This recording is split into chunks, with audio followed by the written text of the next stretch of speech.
হয় চাওক, প্ৰাণৰ শিল্পী জুবিন গাৰ্গৰ ন্যায় প্ৰক্ৰিয়া চলি আছে, কিন্তু আজিও জুবিন গাৰ্গে ন্যায় পোৱাত ব্যৰ্থ হৈ আহিছে। আৰু শেহতীয়াকৈ এটা খবৰে সমগ্ৰ অসমবাসীক আচলতে দুখিত কৰিছে বুলি ক'ব লাগিব, কিয়নো যি সময়ত জুবিন গাৰ্গৰ মৃত্যু হৈছিল তেতিয়া অসমৰ উকিলসকলে এটা সিদ্ধান্ত লৈছিল যে তেওঁলোকে জুবিন গাৰ্গৰ হৈ যিসকল বিৰোধী আছে তেওঁলোকৰ হৈ ওকালতি নকৰে। আৰু সেই অনুপাতে কোনো এজন উকিলে বৰ্তমানলৈকে এই বিচাৰ প্ৰক্ৰিয়াত তেওঁলোকক সহযোগিতা কৰা নাছিল। আৰু কলিকতা আমি দেখিছোঁ দিল্লীৰ পৰা উকিল আনি শ্যামকানু মহন্তহঁতৰ দৰে যিসকল ব্যক্তি আছে তেওঁলোকে আইনী প্ৰক্ৰিয়াখন আগবঢ়াই নিছিল। কিন্তু শেহতীয়াকৈ এজন উকিলৰ নাম আহিছে যিজনে শ্যামকানু মহন্তৰ হৈ এই ন্যায় প্ৰক্ৰিয়াত তেওঁৰ হৈ ওকালতি কৰিবলৈ আগবাঢ়ি আহিছে।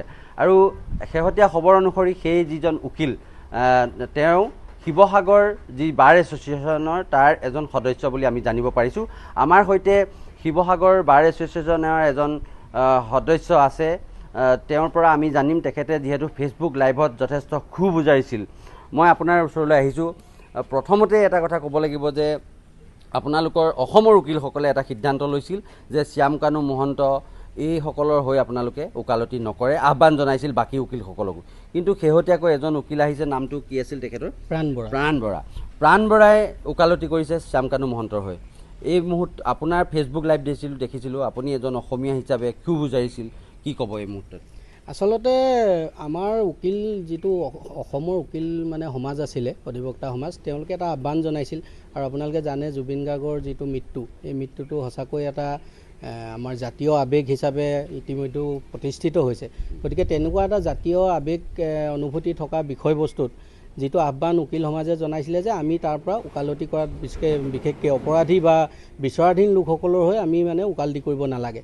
আৰু এই আহ্বানক সন্মান জনাই সমগ্ৰ অসমৰ অসমীয়া উকিলসকলে এই গোচৰটোৰ লগত ইনভলভ হোৱা নাছিলে। কিন্তু শেহতীয়াভাৱে দেখা পোৱা গৈছে যে প্ৰাণ বৰা নামৰ এজন অধিবক্তাৰ নাম ওলাইছে যিজনে শ্যামকানু মহন্তৰ হৈ ওকালতি কৰিছে বুলি আমি ইতিমধ্যে জানিব পাৰিছোঁ।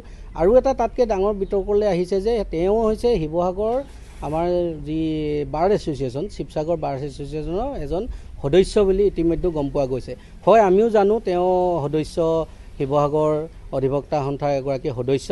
কিন্তু আচলতে আমি যিটো আনুষ্ঠানিকভাৱে ক'ব লাগে, আমাৰ ইতিমধ্যে এখন মিটিং দিয়াৰ সিদ্ধান্ত কৰা হৈছে। আমাৰ শিৱসাগৰ উকিল সন্থাৰ এখন মিটিং হ'ব, সাধাৰণ সভা হ'ব। তাত নিশ্চয়কৈ ইয়াৰ ওপৰত আলোচনা হ'ব যে কেনেকৈ শিৱসাগৰৰ এজন উকিলে আচলতে এনেকুৱা ধৰণৰ এটা আৱেগ বিহ্বল থকা এটা গোচৰ কেনেকৈ তেওঁ মানে প্ৰতিনিধিত্ব কৰিব পাৰিছে, এই বিষয়ে নিশ্চয়কৈ আমাৰ এটা আলোচনা হ'ব। হয়, মই যিমান দূৰ গম পাইছোঁ আপোনালোকৰ বাৰ এছ'চিয়েশ্যনে ইতিমধ্যে ইয়াৰ ওপৰত এখন সভা আহ্বান কৰিছে, য'ত হয়তো প্ৰাণ বৰাৰ ওপৰত যি আপোনালোকে কিবা সিদ্ধান্ত গ্ৰহণ কৰিব। আৰু যিহেতু সমগ্ৰ অসমৰ আগত শিৱসাগৰক লজ্জিত কৰিছে বুলি মই ক'ব লাগিব, কাৰণ সকলো আৱেগ জুবিন গাৰ্গৰ ন্যায় প্ৰক্ৰিয়াত তেওঁ যিসকল শত্ৰু আছে, যিসকলে জুবিন গাৰ্গক হত্যা কৰিছে বুলি ইতিমধ্যে মুখ্যমন্ত্ৰীয়ে নিজ মুখেৰে কৈছিলে, সেই হত্যাকাৰীসকলৰ হৈ ওকালতি কৰিবলৈ আগবাঢ়ি অহা দেখিবলৈ পোৱা গৈছে এই প্ৰাণ বৰা নামৰ যিজন অধিবক্তা। গতিকে তেখেতৰ ওপৰত নিশ্চিতভাৱে আপোনালোকে কেনেকুৱা ধৰণৰ ব্যৱস্থা গ্ৰহণ কৰিব পাৰে বা কি কি নিয়ম আছে যে তেওঁৰ ওপৰত কিমান পৰ্যায়লৈকে আপোনালোকে ব্যৱস্থা গ্ৰহণ কৰিব পাৰে? আচলতে ভাৰতীয় সংবিধানিক যিটো আমাৰ ৰাইট, সেইমতে এজন অধিবক্তাই যিকোনো অপৰাধীৰ হৈ আচলতে গোচৰ চলাব পাৰে, সেইটো এটা নীতিগত কথা। আৰু আমাৰ কথাটো হ'ল যে জুবিন গাৰ্গ হৈছে অসমৰ এজন সম্পদ আছিল। যিহেতু জুবিন গাৰ্গৰ নিচিনা এটা যিটো তেখেতৰ মৃত্যু বা হত্যাকাণ্ড বা যিকিয়ে নকওঁ আমি, তেনেকুৱা এটা হত্যাৰ আচলতে বিৰুদ্ধে গৈ এজন অসমীয়া অধিবক্তাই গোচৰ চলোৱাটো সঁচাকৈ লজ্জানত হৈছোঁ। মই নিজে এক্সিকিউটিভ মেম্বাৰ শিৱসাগৰ বাৰ এছ'চিয়েশ্যনৰ হিচাপে লাজ পাইছোঁ। আৰু সঁচাকৈ আমাৰ সেই প্ৰাণ বৰাই যদি আমাৰ শিৱসাগৰ উকিল সন্থাৰ মেম্বাৰ যদি সেই প্ৰাণ বৰাই এই গোচৰটো চলাইছে, মই সঁচাকৈ এজন অধিবক্তা হিচাপে মই গৰিহণা দিছোঁ। মই এই মানে গোটেই বিষয়টোক গৰিহণা দিছোঁ। আৰু আমাৰ শিৱসাগৰ উকিল সন্থাৰ সাধাৰণ সভাই নিশ্চয়কৈ ইয়াৰ ওপৰত এটা সিদ্ধান্ত ল'ব যে তেখেতক কি কৰিব লাগিব বা কেনেধৰণৰ কথা হ'ব বা আমাৰ বাৰ এছ'চিয়েশ্যনে কেনেকৈ গৰিহণা দিব, নিশ্চয়কৈ এটা সিদ্ধান্ত খুব কম সময়ৰ ভিতৰত আমি লৈ আছোঁ। হয়, নিশ্চিতভাৱে ক'ব লাগিব যে অসমীয়াৰ যি প্ৰত্যেকজন অসমীয়াই কিন্তু জুবিনৰ ন্যায় প্ৰক্ৰিয়াত যিমানেই ডেট আহে, যিটো তাৰিখ আহে, সেই তাৰিখটোত সকলো অসমীয়াই উৎকণ্ঠাৰে ৰৈ থাকে যে আজি কি ধৰণৰ এটা আগবাঢ়িব এই ন্যায় প্ৰক্ৰিয়াত। কিন্তু তাৰ মাজতে যোৱা যিটো শেষৰ তাৰিখ আছিল, তাত এজন অসমীয়া অধিবক্তাই এই যি শ্যামকানু মহন্তৰ হৈ ওকালতি কৰিবলৈ আগবাঢ়িছিল।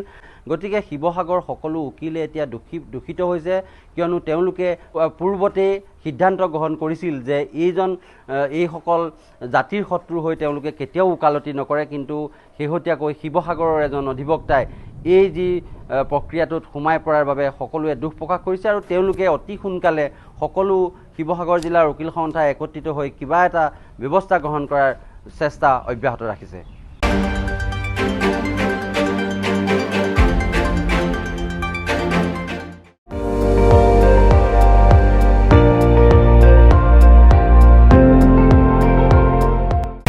আপুনি চাই আছে ND24, সৰ্বশ্ৰেষ্ঠ নহয় সৰ্বোত্তমৰ দৌৰ।